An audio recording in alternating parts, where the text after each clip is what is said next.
Viewers, welcome back to other vlog. ਅੱਜ ਮੈਂ ਨਾਲ ਹਮਜ਼ਾ ਤੇ ਮੈਂ ਵਾਂ ਤੇ ਅੱਜ ਅਸੀਂ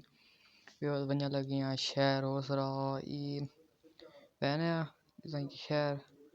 ਤੇ ਇਹ ਅੱਜ ਨਾਲ ਆਣਾ ਤਾਂ ਬੜੀ ਗੱਲ ਹੈ ਪਹਿਲੇ ਕਦੀ ਨਹੀਂ ਤੇ ਖੈਰ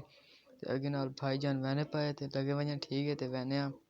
ਉੱਥੇ ਚੱਕਰ ਉੱਪਰ ਆਪਰੇ ਤਾਂ ਲਗਾਂਗਣੀ ਟੈਂਕੀ ਤੇ ਵਹਿਨਿਆ ਵਾਂ ਸ਼ਹਿਰ ਦੂਸਰਾ ਕੰਮ ਮਨ ਵਹਿਨੇ ਕੁਝ ਕਰੇ ਕੰਮ ਸ਼ਾਮ ਹੋਰ ਕੰਮ ਤਾਂ ਕੋਈ ਨਹੀਂ ਕੰਮ ਹੀ करने बहने एक काम शाम करने ते एक दो ज़रूरी काम भी आवन वो भी करने ते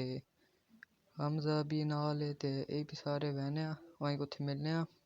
विवर्स वेलकम बैक आशा गेन के अंडे नपते हुए मेरे भाईजान हथे ते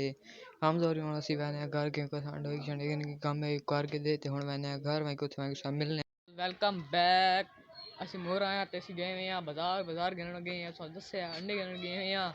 ਤਾਂ ਤੋਂ ਅੱਜ ਮੇਰੇ ਇਹ ਚਾਚਾ ਉਸ ਨਾਲ ਆਇਆ ਮੈਂ ਦੱਸਿਆ ਵੀ ਆ ਤੇ ਉਸ ਨਾਲ ਚਲੀ ਆਇਆ ਤੇ ਕੱਲ ਇੱਕ ਹੋਰ ਚਾਚੇ ਫੋਟੋ उसने ध्यान है ते आज चली आया उन्होंने वो भुगता के आज मुकम्मल ख़त्म हो गए थे कल तो इंशाल्लाह आज तो थोड़ा निक्का व्लॉग है आना पे ते वो अगला व्लॉग से इंशाल्लाह लम्मा उसी ते चेक करो हवावां बादल बड़ा सोहना मौसम बना पा इधर रेत पई ते हवा सही ठंडी या हवा गुली पई आना पा यार वहना अपना पैके लवा के ते